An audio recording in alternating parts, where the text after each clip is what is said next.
శ్రీ గురుదత్త. జై గురుదత్త. శ్రీ మహాగణాధిపతయే నమ. శ్రీ సరస్వత్యై నమ. శ్రీపాదవల్లభాయ నమ. ఆధ్యాత్మిక భక్తులకి, దత్తబంధువులంతమందికి కూడా కృతజ్ఞతాపూర్వక అభివందనాలు తెలియజేసుకుంటూ, ఇవాళ మనం బంధం అనుబంధం, నామం నమనీతం, వీటి గురించి మనం స్మరణం చేసుకుందాం. సాధారణంగా పరమాత్మకి పర్యాయ పదం ఓంకారం. ప్రపంచానికి ప్రాణం, మూడు లోకాలకి మూలం, సకల సారస్వత సారం, ఆగమ నిగమాలకి ఆధారం, ఆత్మపరాయణకు అక్షయమైనటువంటి పాధేయం, కర్మయోగులకి కంఠహారం, భక్తులకి కుంగు బంగారం, ముక్కోటి దేవతలని ముచ్చటగా మూడు మాత్రలలో వెలయించి మాత్రలకందని ఆ తురీయ మాధుర్యంలో పరమ వరేణ్యమైనటువంటి పదార్థాన్ని ప్రతిపాదించగల ప్రణవస్వరూపం. నిత్యనూతనము పరంపరానుగతంగా పరమ పురాతనమైనటువంటి ఈ ప్రణవమే ప్రపంచం. ప్రపంచమే పరమాత్మ కాబట్టి పరమాత్మ ప్రణవస్వరూపుడు. ప్రణవ రూపంలో పరమాత్మ ప్రపంచంలో పంచభూతాల్లో పంచతన్మాత్రలో ప్రవేశిస్తాడు.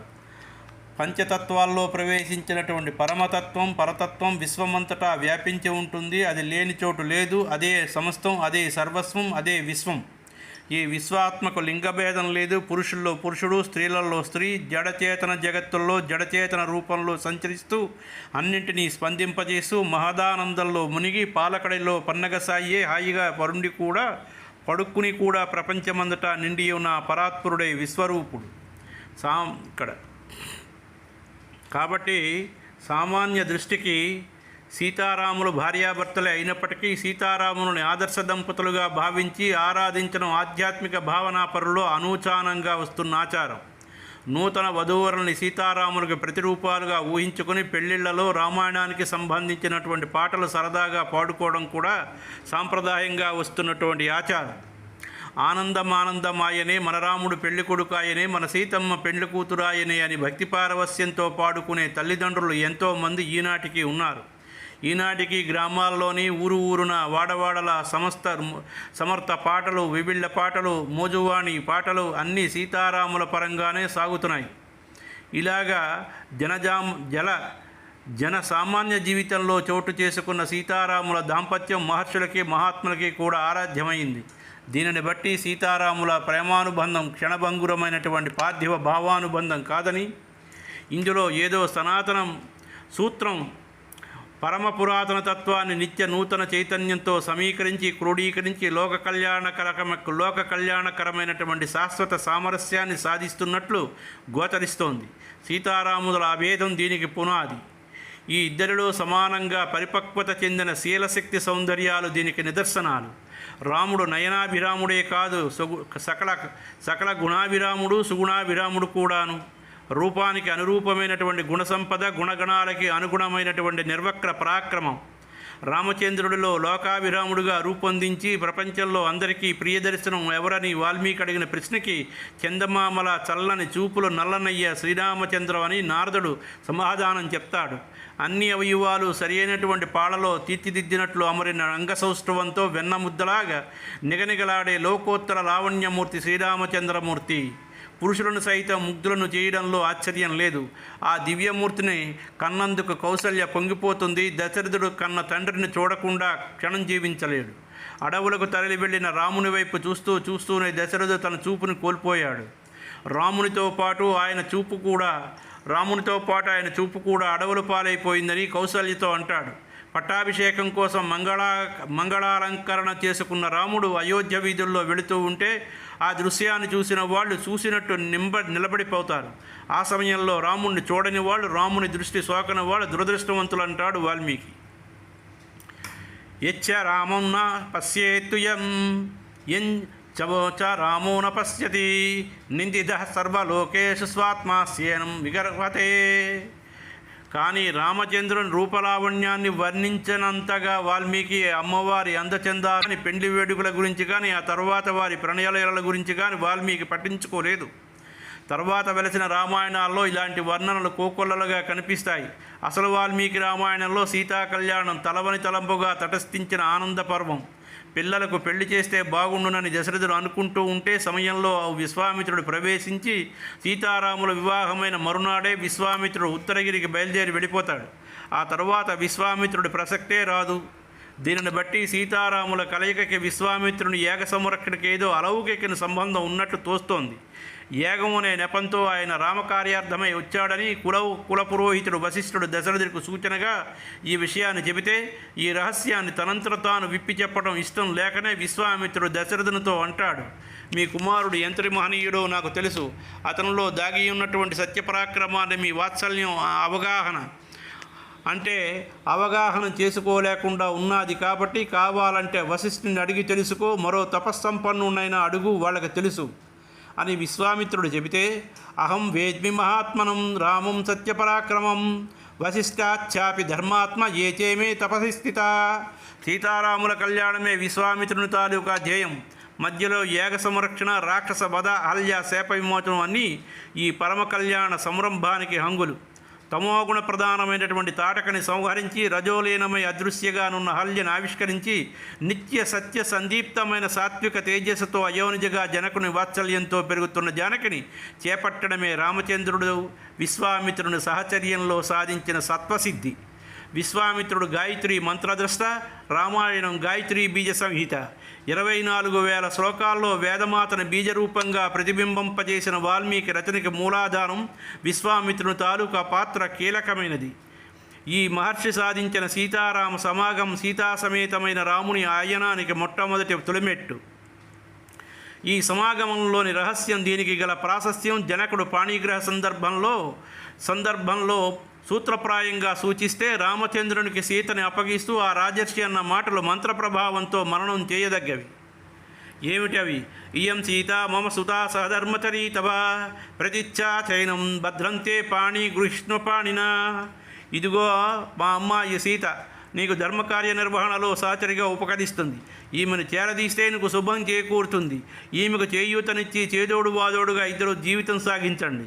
ఇది జనకుని సందేశ సారం. ఇందులో రామాయణ మహాయానం అంతా సూక్ష్మంగా గోచరిస్తుంది. వాల్మీకి వర్ణించిన సీతా కళ్యాణ ఘట్టానికి ప్రాణప్రదమైంది, ప్రాణప్రాయమైంది.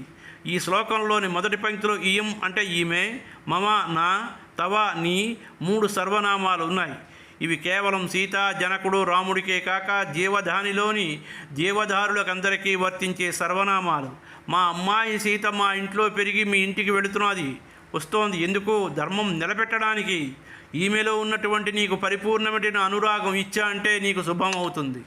ఎన్ని చిక్కులు వచ్చినా, ఎన్ని ఆపదలు ముంచుకు వచ్చినా మీ ఇరువురి మధ్య ఈ ఇచ్ఛాశక్తి దృఢంగా ఉంటే మీకు ఎటువంటి అపాయం ఉండదు. ఇచ్చకు ప్రతి ఇచ్చకు మధ్య చిన్న పెద్దలు, హెచ్చు తగ్గులు, హాని వృద్ధులు ఉండేందుకు అవకాశం ఉండకూడదు. సమరసభావం సహచరుల జీవితానికి సంతోషం, సార్థక్యం సమకూర్చగలుగుతుంది.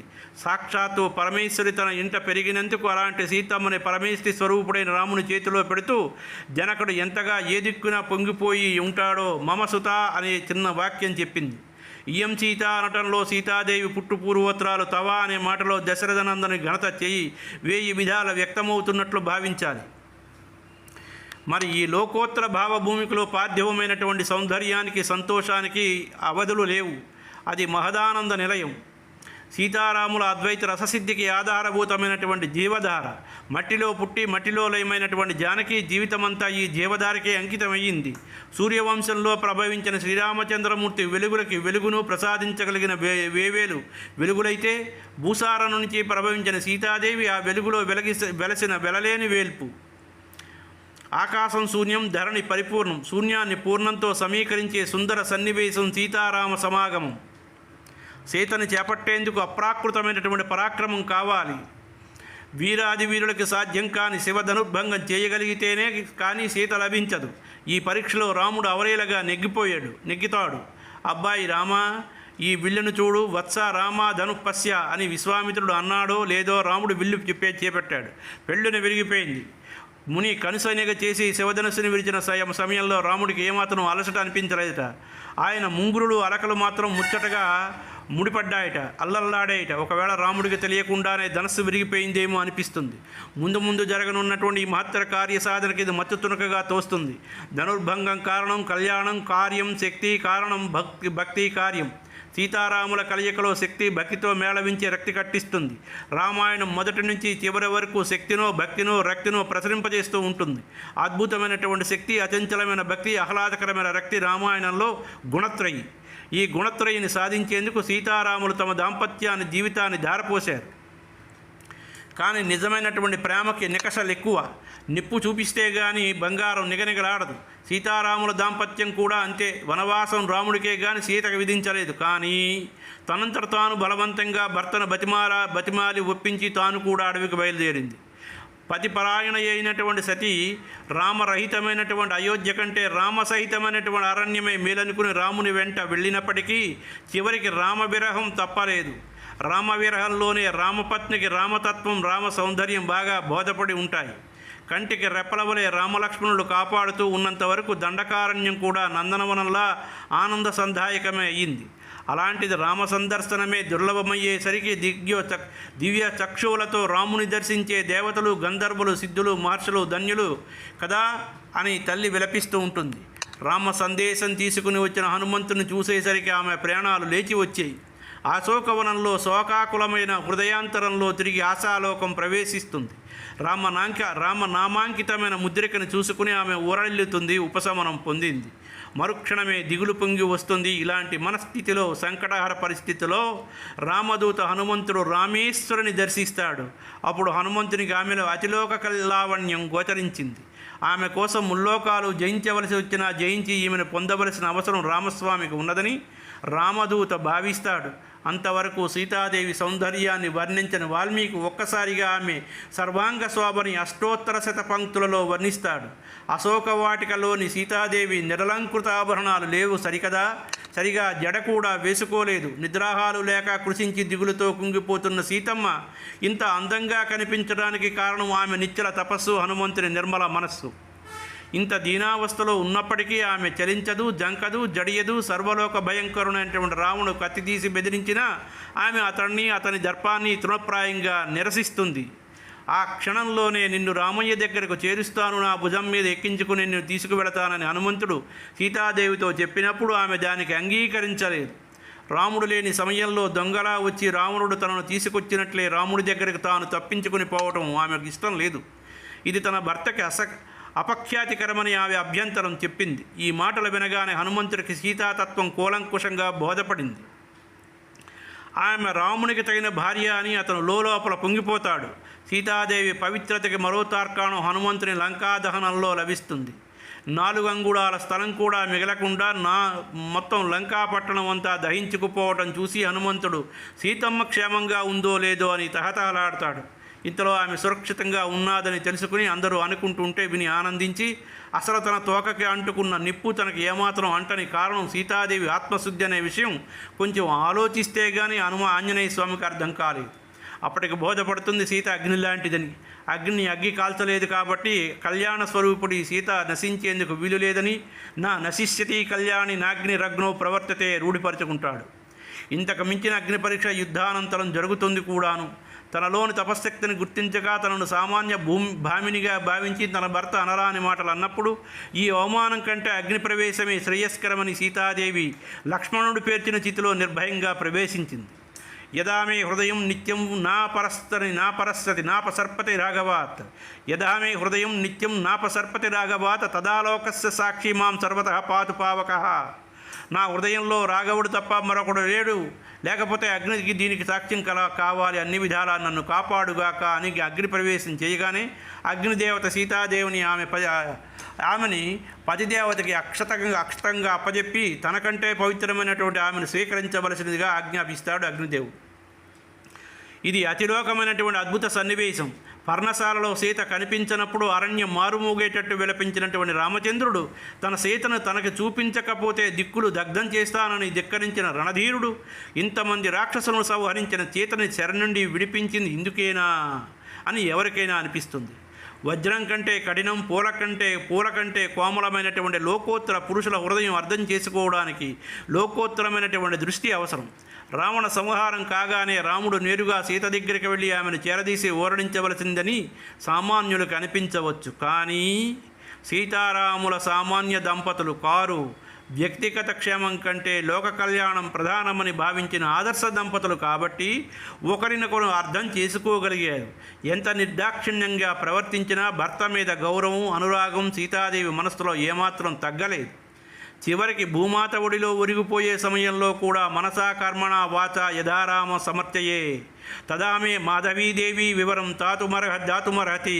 త్రికరణ శుద్ధిగా నేను రామచంద్రుని ఆరాధిస్తున్న మాట నిజమే అయితే నా చల్లని తల్లి భూదేవి దండు తనలో చేర్చుకోవాలని ప్రతిజ్ఞ చేసి తన లోకోత్తర పతినిష్టని నిరూపించుకుంది సీతామాత.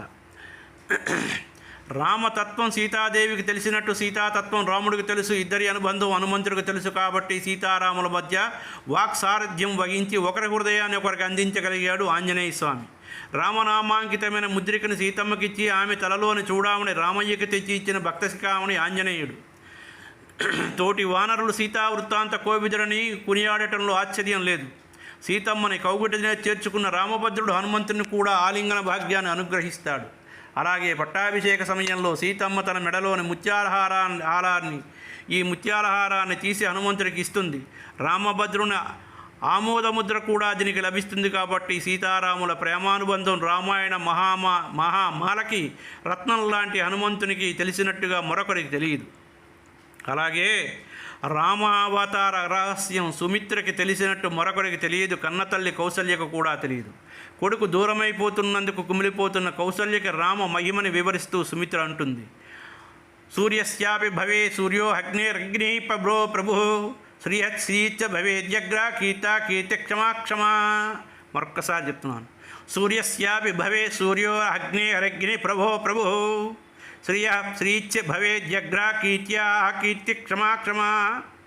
రాముడు సామాన్యుడు కాదు. సూర్యునికి వెలుగునిచ్చే సూర్యుడు, అగ్ని ప్రజ్వలింపజేసే అగ్ని, ప్రభువులకు ప్రభువు, శ్రీని సశ్రీకం చేసే శ్రీమంతుడు, కీర్తికి కీర్తి తెచ్చే కీర్తిమంతుడు, ఓర్పుకి ఓర్పు, నేర్పుకు ఓర్పు అని సీతారాముల దివ్యత్వం విశ్వామిత్రుడు, సుమిత్ర, హనుమంతుడు, అనసూయ లాంటి కొద్దిమందికే తెలిసినా రాముడు మాత్రం తన దశరథ మహారాజు కొడుకుగా జన్మించిన సామాన్య మానవుండనే భావిస్తాడు. ఆత్మానం మానుషం మన్యే రామం దశరథాత్మజం అని రాముడు స్పష్టంగా అంటాడు. కాదని మహర్షుల దేవతలు రావణ సంహారమైన తర్వాత అగ్ని పరీక్ష కాగానే ముక్తకంఠంతో చెప్తారు. అయితే తన దివ్యత్వంతో తనను తాను మానవుడిగా భావించుకోవటంలో ఉన్నాదనే విషయం సత్యపరాక్రముడైనటువంటి రాముడికి తెలుసు. కాబట్టి సీతారాముల ప్రేమానుబంధం లౌకికంగా ఆలోచిస్తే పరమ కళ్యాణకరమైనటువంటి లౌకిక రాగానుబంధం, లోకోత్తర దృక్పథంతో పరిశీలించి చూస్తే శరీర మనస్సంబంధాలకు అతీతమైన ఆత్మానుబంధంగా సనాతన సంబంధంగా గోచరిస్తుంది. రాముడు వేదవేద్యుడైతే సీతామాత వేదమాత, రాముడు పరమేశ్వరి అయితే రామపత్ని పరమేశ్వరి, రాముడు అక్షర పరబ్రహ్మ అయితే సీతామాత అక్షరభారతి, రాముడు శివస్వరూపుడైతే సీతాశక్తి స్వరూపిణి, రాముడు పరమాత్మ అయితే సీత పరంజ్యోతి. ఈ పరంజ్యోతిని సాక్షాత్కరించుకున్న హనుమంతుడికి ఈ ప్రేమానుబంధం లోకల్లో పరమార్థం తెలుసు. హనుమంతుని రామదూతగా, సీతా తత్వార్థ కోవిదుడిగా చిత్రించిన వాల్మీకి తెలుసు. ఈ సంగతి వీళ్ళిద్దరికీ తెలుసునని భక్త కవి గోస్వామి తులసీదాసుకి తెలుసు. కాబట్టి కవీశ్వర వాల్మీకి, కపీశ్వర హనుమంతుడికి కృత్యాదిని స్మరిస్తూ గోస్వామి అంటాడు తులసీదాసు, సీతారామ గుణగ్రామ పుణ్యారణ్య విహారిణౌ వందే విశుద్ధ విజ్ఞానౌ కపీశ్వరౌ. నిజానికి ఈ విశుద్ధ విజ్ఞాన దృష్టితో చూస్తే అంతా రామమయమే. రెండు కనుబొమ్మల నడుమ ఉండే పరంజ్యోతిని ధ్యానిస్తూ సాధకుడు ముక్కు చివరకు చిక్కబట్టిన దృష్టి సీతాదేవిని స్పృష్టిస్తే పాలభాగంలో రామరాజ్యం 10,000 యుగాలను వెలయిస్తుంది. రాముడు సత్యపరాక్రముడైతే సీతాదేవి సహధర్మచారిణిగా ఆయన వెంట ఎల్లప్పుడూ ఉంటుంది. సత్యధర్మ సమన్వయమే సీతారాముల రాగానుబంధం. అయ్యా, ఆపదామభర్తారం దాతారం సర్వసంపదాం లోకాభిరామం శ్రీరామం భూయ నమామ్యహం. శ్రీరామ రామ రామ రమేతి రమే రామే మనోరమే సహస్రనామ తత్తుల్యం రామనామవరాననే. ఇక్కడికి